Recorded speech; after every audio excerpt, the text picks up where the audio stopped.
Yeah, we actually can update that now and correct some of the numbers that have been reported on before. The U.S. Sources that I'm talking to now say that this prisoner exchange is 16 prisoners going to the West in exchange for 8 that are going back to Russia. So the breakdown of that 16, there are 3 U.S. citizens. Of course, that is Paul Whelan, Evan Gershkovich, and Alsu Kermasheva, the reporter for Radio Free Europe. And there is also one U.S. green card holder, that being Vladimir Kara-Murza. He is also a dual Russian and British national as well. He is also somebody who's been a critic of the Kremlin in the past and has actually survived multiple poisoning attempts, according to him, both in 2015 and 2017. He says that he was attemptedly poisoned by Novichok nerve agents.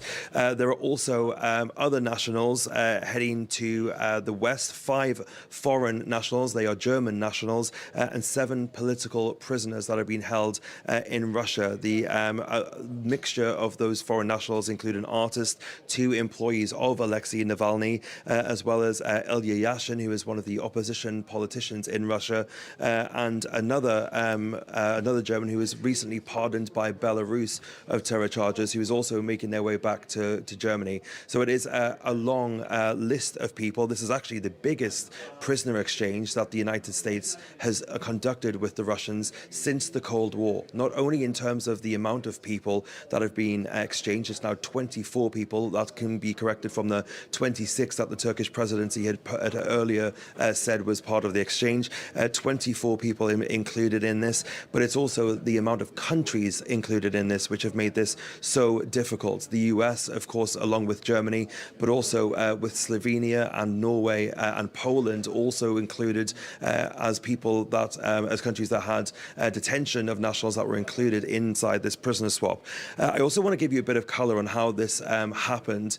We are learning more about the diplomacy that took place behind the scenes. We're expecting the president to speak to this in a few minutes, but this has been going on for some time, and really the United States saying that they've been trying to secure the release of Paul Whelan, at least, since the Biden administration took office in 2020. He, of course, was arrested in 2018 during the Trump administration, but the Biden administration has been trying to secure this. At one point, they thought that there was basically some lost hope, but we're told that Jake Sullivan, the national security advisor, has really been taking charge on this and really led an effort along with the Germans, because it became very clear that the Russians would not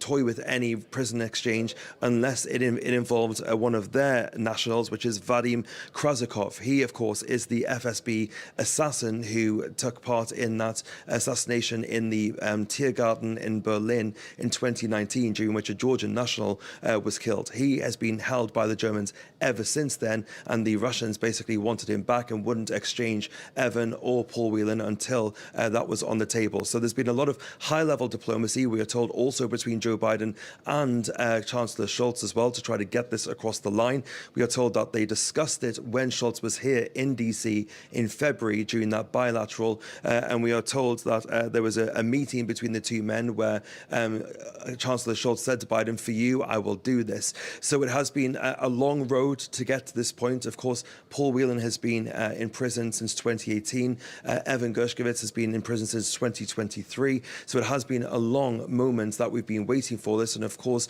it has been greeted with a massive amount of happiness and joy here in the White House, but also especially among the press corps, many of these people feeling some kind of affinity with Evan because of the fact that he was a reporter for the Wall Street Journal. And who had in a previous life at times filed for us from Moscow. Douglas Herbert. Yeah, Fraser, just a quick question. There are a couple of names, people who were not involved in this prisoner swap. Among them, an American teacher, Mark Fogel, and also a ballerina, Ksenia Karolina. Do we have any information, any details at this hour as to where negotiations to have them released, if they're ongoing at all, stand? Yeah, they are some of the more high-profile names, and actually they were people that I was asking my sources about. We've been covering this behind the scenes for quite some time already, and these are two people that I've been trying to figure out whether they were part of this initial exchange, and ultimately we found out that they wouldn't be part of this. Kesnia Karolina, we do not have any word on, but we did ask about Mark Fogel. He is a teacher at the American school in Moscow who has been detained on drugs charges. He says it was medicinal marijuana that he was in possession of. We asked about whether he would be part of this. The White House and the US government telling us that he was not ultimately part of this exchange.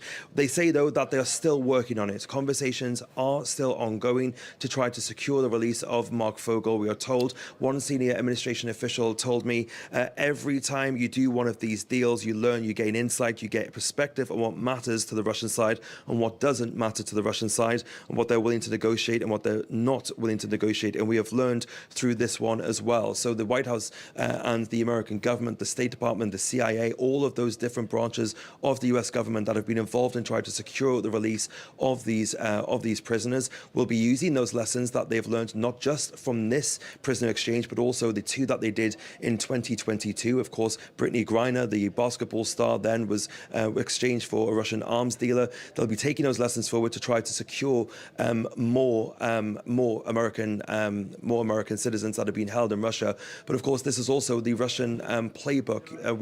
We know that they frequently hold U.S. citizens on what the U.S. says are trumped-up charges, so that they can have some kind of leverage over the American government and some kind of bargaining chips. That is a practice that the U.S. has denounced, and that their UN ambassador the other day really spoke out forcefully against and said that the Russians must stop this practice. But for now, there are still Americans still being held in custody in Russia. And just to finish, Fraser, can you redo the math for us? According to the figures, speaking to your sources in the United States, just how many people involved in this swap? So a total of 24 prisoners exchanged, 16 of those heading to the west, 8 of them heading back to Russia. I'll give you the breakdown as well, Francois, just once more.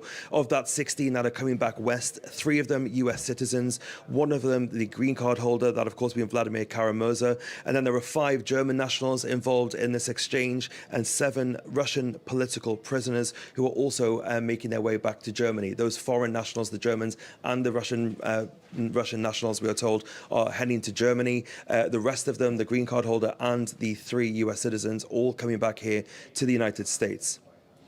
Fraser Jackson reporting live from the White House. Many thanks for that update. Many thanks as well to Douglas Herbert. We'll be crossing back for those remarks by U.S. President Joe Biden. There's more news on the way, as well as our daily Paris, Destination Paris look at the Olympics. Stay with us.